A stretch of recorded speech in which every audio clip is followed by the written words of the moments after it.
Chief, because this is expected to be a wind event, what suggestion do you have for people who might encounter a downed power line? Well, they need to stay away from down power lines, but not just down power lines. They need to stay out of water, standing water, because you may just think it's standing water, but you step into it and 100 feet down the road, there's a down energized power line in that water. And of course, water is a great, conducts electricity great, and you get electrocuted because you don't realize the down power line's there. So that's why we're telling everybody, just hunker down, stay inside, and let us get out, and after it's over with, do some assessments and start getting the power cleaned up and restored. The other problem with standing water is you don't know the depth of it, and if you step off into something that you think is 6 inches deep and it's 6 foot deep because it's a ditch, and you're wearing the wrong kind of shoes and they fill up with water, you can drown. So we just want everybody to be safe.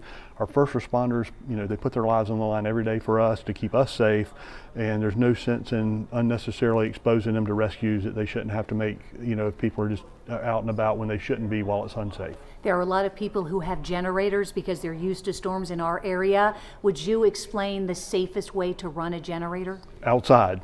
And that's the word. It needs to be running outside, not on, not under your, inside or in a porch or anything that's enclosed where carbon monoxide, which is, it's odorless and colorless. You can't tell it's there, and it gets inside your house. You don't want to put them under a window, but it gets in the house, and then you get exposed to carbon monoxide, and then again we're dealing with another emergency, and that could be a life-threatening emergency. So outside, away from the house where those fumes don't get inside. Yeah, it's interesting too, because you don't even know that it's happening to you, because and it just happens, and sadly then you don't wake up, which is a terrible tragedy.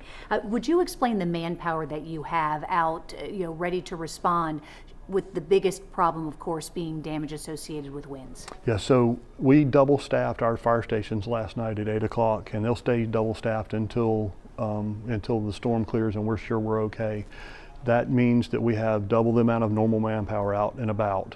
We also have, our urban search and rescue team is down at the Prime Osborne ready to respond, and we have 5 emergency road access teams strategically staged throughout our city, along with 2 swiftwater assets that are on both sides of the river should we need to make a water rescue. Anything about this storm that has surprised you that's making you kind of pivot a little bit when it comes to coverage? It's just, and it happens with every storm, one minute it's a little bit on this side of the cone of uncertainty, the other minute it's over here, and that's just to be expected, and that's why that cone is there, because it's uncertain. But we just have to kind of pivot with that. Originally a couple days ago, I think we're expecting more of an impact here.